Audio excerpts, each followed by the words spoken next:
जों गासैबो मिथिगौ मोनसे समाव जोङो जेब्ला लामाफोराव बा सोरनिबा दखान मोखाङाव बा बेबायसा सक टाइपआव जोंनि जिफोर लोगो थायो बिसोरजों लेक्सार होनायनि थाखाय जों बयबो बिमा बिफाजों सानसे नङा सानसे रायजादो आरो बे समाव मा होनोमोन बिमा बिफाया जे बेफोरखौ लेक्सार होनानै मा मोनदों न'आव बे खामानिखौ मावफैयो बे टाइपनि रायजानाय जोङो प्रायानो एक्सपिरियेन्स दं आरो बे टाइमाव जों सानोमोन मा जे बिमा बिफाया बांसिन बाराद्राय बखिबाय थायो माखौ बखिगारबाय थायो बिदि जोङो रागा जोङोमोन नाथाय जेब्ला जोङो 30 बोसोर बा 40 बोसोराव आगान होफैना होमबासो जोङो मिथियो जे बिमा बिफाया मानो रायोमोन कारन जाय लोगोनि थाखाय नोंथाङा जाय लोगोनि थाखाय जोङो माने जि मावनो होयो बेखौनो जोङो मावनो थाखाय राजि जाना थायो मायावबा बेरायनो थांनांगो मायावबा खेला गेलेनो थांनांगो मायावबा सिनेमा नायनो थांनांगो बेफोरनि थाखाय सब समाव जोङो टाइम वेस्ट खालामो बांसिन जिबनाव बे लोगोफोरनि थाखाय आरो जायनो बेफोरखौ इगनर खालामनो हादो उन्दै समनिफ्रायनो आरो बेनो जिबनाव साक्सेस जायो मानोना बियो टाइम पास खालामा बिदि जोङो जिबनाव जायखिजाया खामानि मावबा मोनसे खामानिखौनो जेथिया नोंथाङा फिसा खामानियानो जाथो बेखौ जुदि कनसिस्टेन्टलि नोंथाङा जुदि मावबाय थायोना बे खामानियावनो गेदेर साक्सेस मोनलाङो मानसिया दिनै जोङो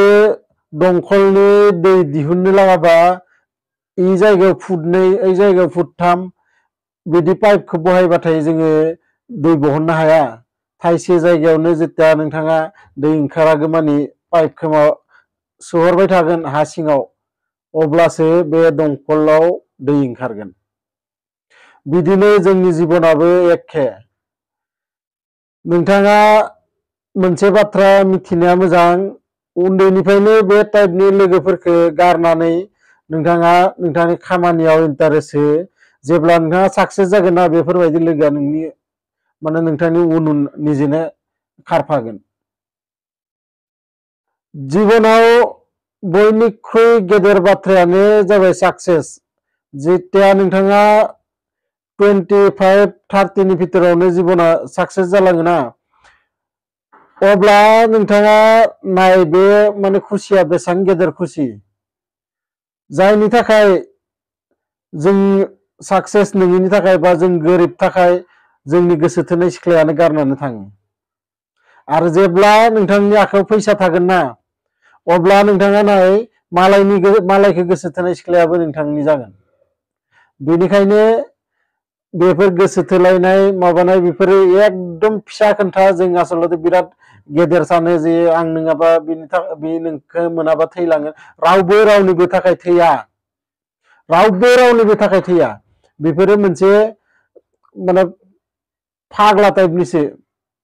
बे समाव बयहाबो एसे बेबायदि जायो नाथाय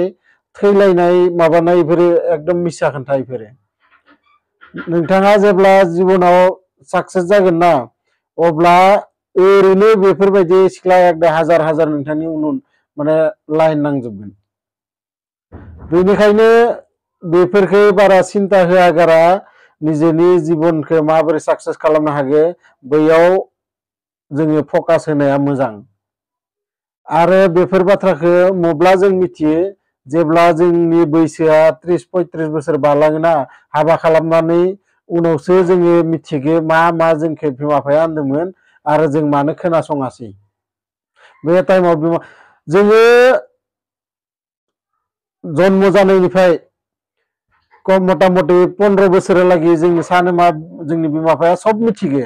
सब रोंगो सब बाथ्राखौनो मिथिजोबगो नाथाय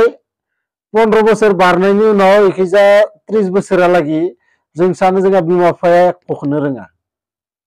निजेया ए टाइमाव एसे बुजिनाय जायो निजेखौनो जोङो सानना लायो जों बिराद गेदेर जाबाय सब मिथिनाय जाबाय मा मोजां मा गाज्रि नाथाय जेथिया निजेनि हाबा खालामनानै गथ' गथाय जायो अब्ला आरो जों सानफिनो साला बिमा बिफाया जोंखौ ओरै होनदोंमोन जों ए टाइमाव खोनासङासै आरो दा जोङो बेबायदि जानांदों बेनिखायनो इमान फराय होनदोंमोन जिबनाव नोंथांमोना बयबो मिथिगौ फरायनायनि समान माने एख' इजि खामानियानो गैया फरायनाय समाव ना नोंथाङा फैसानि खोथा सिन्ता खालामनांदो बेफोरो बहुत खम मानसि दङ जे फैसा थाखानि उन्दैनिफ्रायनो बिराद अभाबाव गोलैना थायो नाथाय बांसिनानो जे गस्ला जि जोम न'नि टेनसन गैया एख' गैया जास्ट फराय जा लों स्कुलाव थां बेल' खामानि नाथाय बेखौबो जों बावबावोसो मानि थाखाय किसुमान लोगोफोरनि थाखायबो किसुमान निजेनि माने स्वभाब बा निजेनि गोसोनि साननायनिफ्रायबो बेफोरो जायो बहुदथ' ओरैबायसा मानसि दङ जे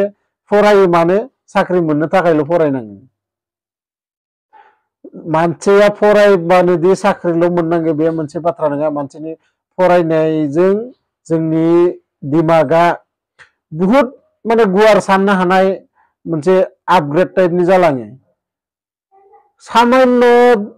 10-15 हाजार टाकानि मबाइलानो 6 मास 7 मासाव आपग्रेड जालांबाय थायो नोंथाङा निजेखौनो निजे मानो आपग्रेड खालामनो जुजियाखै नोंथांनि जिबनाथ' कुनु माने बेसेबां मूल्यनि बेखौ रावबो खोन्थानो हाया सोर मानसिया मब्ला मा जालाङो बेखौ रावबो खोन्थानो हाया